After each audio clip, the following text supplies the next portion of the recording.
chagas abertas, coração ferido, o sangue de Jesus está entre nós e o perigo. Louvado seja nosso Senhor Jesus Cristo. Para sempre seja louvado e amado.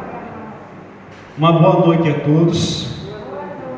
Meus irmãos, hoje a igreja vivencia o domingo da Santíssima Trindade, o domingo do Pai, do Filho e do Espírito Santo. E hoje a igreja, ela lê o Evangelho de São Mateus, o final do Evangelho de Mateus, aqui onde Jesus Cristo se reúne com os 11 que subiram para o Monte da Galileia. Eles subiram para o Monte da Galileia porque Jesus pediu que eles fossem para lá, porque eles deveriam receber as últimas instruções, as últimas palavras que Jesus ia dizer para eles, que eles iam ver Jesus, que eles iam ouvir Jesus, que eles iam ali escutar Jesus, e naquele exato momento, eles estavam diante do Senhor, que se apresentou para os 11, não para os 12, volto a dizer, Judas havia se enforcado, Judas havia morrido, só tinha os 11 naquele exato momento, e ali Jesus Cristo disse, olha, todo o poder me foi dado nos céus e na terra. Todo o poder foi dado a mim nos céus e na terra. E aqui eu começo a pensar junto comigo. Por que é que Jesus Cristo disse que todo o poder foi dado a Ele, já que Ele é Deus? Então, se Cristo recebeu o poder dado pelo Pai, dado por Deus, quer dizer que Ele não tinha o poder antes? Então quer dizer que Jesus Cristo não tinha poder para poder receber o poder do Pai? Então pense comigo, imagine comigo, meus irmãos, quando Deus pensou em escolher Maria como mãe de seu filho amado Jesus de Nazaré, Deus fez uma reunião no céu, e nessa reunião que Deus fez no céu, Deus pensou em escolher uma pessoa, para dela trazer o seu filho amado, mas isso eu já acredito que Deus já tinha em seus planos, que Maria seria a mãe do seu filho. E aqui eu começo a pensar que Deus começa a imaginar o seguinte: Jesus vai ter que nascer igual aos homens, porque a Bíblia diz que Jesus Cristo nasceu igual aos homens, com o mesmo gosto dos homens, com os mesmos sentimentos dos homens, com as mesmas atitudes dos homens, só uma coisa diferente: sem o pecado. Se hoje você ler a segunda leitura, porque hoje é domingo e a igreja tem o costume de ler nos domingos a segunda leitura, lá em Romanos, no capítulo de número 8, a Bíblia diz que Jesus Cristo foi igual, é igual a todos os homens, menos no pecado. Menos no pecado, Jesus Cristo é igual a todos os homens. E se a gente observar a palavra, a gente vai entender, a gente vai compreender que quando Deus, Ele ia enviar seu Filho, como fala lá em João 3,16, porque Deus amou o mundo de tal maneira, que enviou seu Filho unigênito, o único do Pai, para que todo aquele que nele crê, não pereça, mas tenha a vida eterna. Então Deus imaginou o seguinte: Ele vai nascer igual aos homens, Ele vai ter atitudes iguais dos homens, Ele vai ter fome, Ele vai ter sede, Ele vai chorar, Ele vai rir. Só uma coisa Ele não vai ter: Ele não vai ter pecado nenhum, Ele não vai conhecer o pecado, Ele não vai conhecer o desejo da carne, Ele não vai conhecer os desejos dos homens. Sabe por quê? Porque para Jesus salvar-nos através da cruz, Ele tinha que morrer igual aos homens, mas não poderia morrer com o pecado, não poderia morrer com uma mancha do pecado. E eu me lembro lá em Levítico, no Antigo Testamento, a Bíblia diz que quando Deus falou com Moisés, o que foi que Deus pediu para Moisés? Olha, Moisés, escolhe um homem santo desse lugar, um homem puro, um homem sem mancha, um homem sem pecado, que ele traga um novilho cevado, o primeiro filho da seara, o primeiro filho de cada rebanho. Então era escolhido uma vez no ano, era somente uma vez no ano que o sacerdote pegava um cabrito que não tivesse ferida nenhuma, que não tivesse mancha nenhuma, que o sacerdote deveria pegar um cabrito que não tivesse nenhuma enfermidade.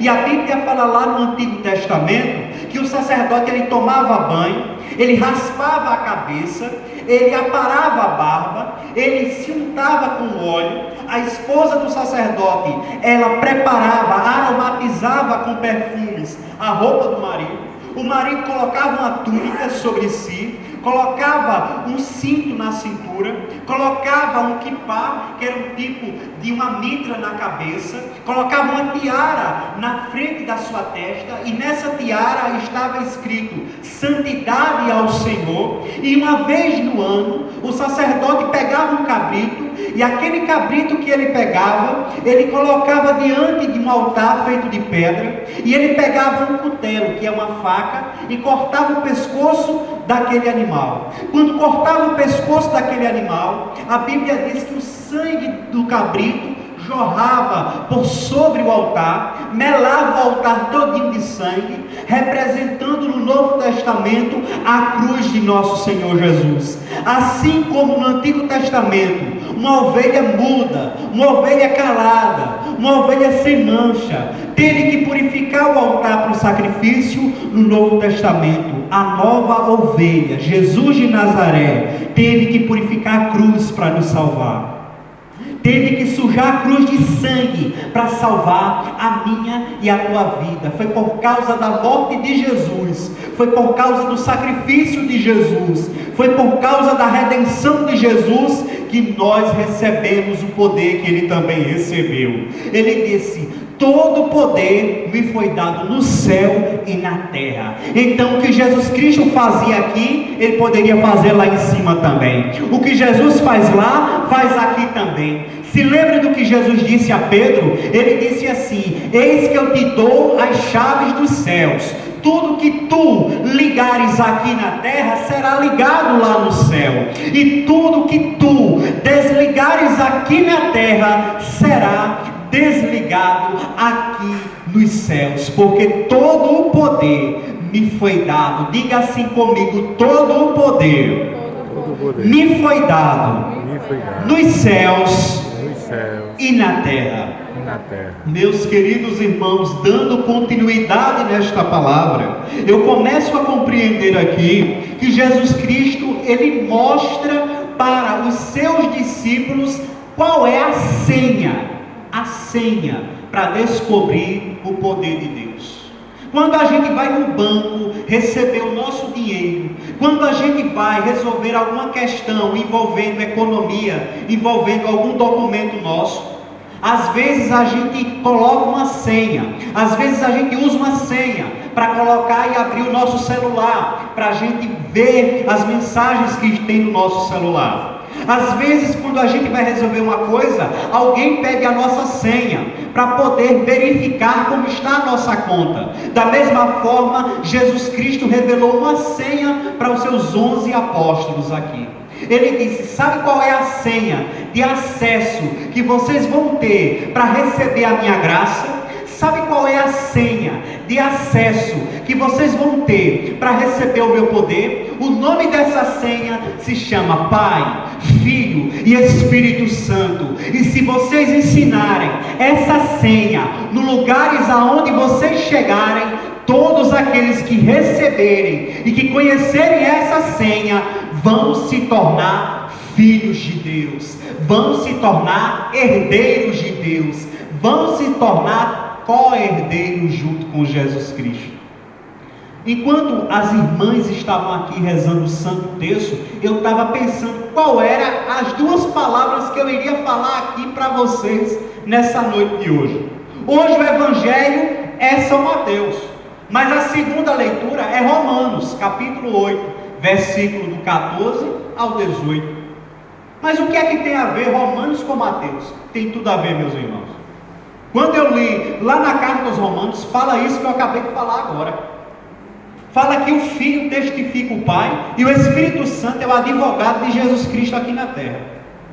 O que é que Jesus Cristo disse lá em João capítulo 14, versículo de número 6? Eu vou para o Pai, olha, eu vou embora, Mas vai ter uma pessoa que vai ficar aqui com vocês. Vocês não vão ver ela de jeito nenhum, mas vocês vão sentir ela. Vão sentir, sabe quando? Quando vocês começarem a orar e sentir aquele arrepio no corpo de vocês. Quando vocês começarem a louvar, o coração de vocês vão se encher de alegria e vocês vão começar a jorrar, chorar e começar a louvar o Senhor. Quando vocês estiverem tristes, alguém vai chegar para você e vai dizer assim: não fica triste não, porque Jesus está na tua vida, Jesus vai te levantar, Jesus vai te colocar de pé novamente. Meus irmãos, sabe quem é que alegra o nosso coração? É o Espírito Santo do Senhor, é o Espírito que vem do Filho, é o Filho que vem do Pai, é o Pai que criou você, é o Pai que te amou, é o Pai que te chamou para receber a senha que Jesus revela para você nessa noite. Pai, Filho e Espírito Santo,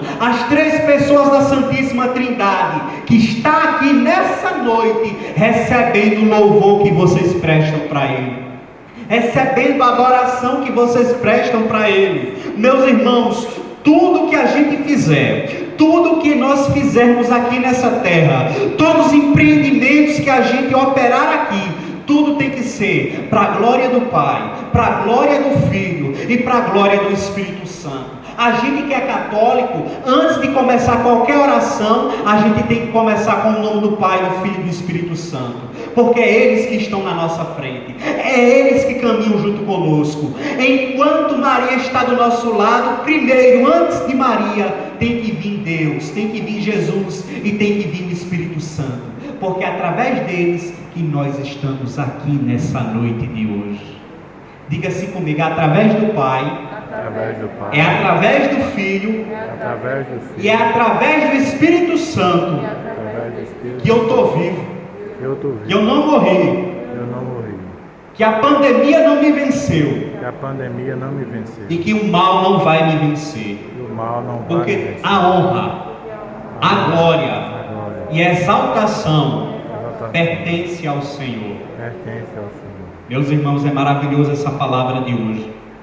Em Romanos diz que a gente é co-herdeiro, co-fundador, aquele que funda junto com o fundador, né?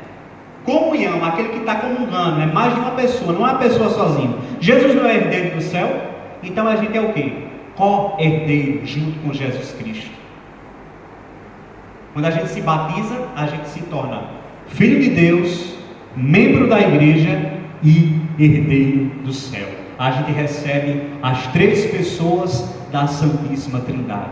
Todo menino pequeno, toda criança, quando o padre ou o diácono derrama água na cabeça dele e diz: eu te batizo em nome do Pai, do Filho e do Espírito Santo, aquela pessoa, naquele exato momento, naquela hora que a água está derramando sobre a cabeça daquela pessoa, ela se torna filho de Deus, membro da Igreja Católica e herdeiro do céu, para a honra e glória do nome de nosso Senhor Jesus Cristo. E quem gostou dessa palavra de hoje, aplauda o nome do Senhor Jesus.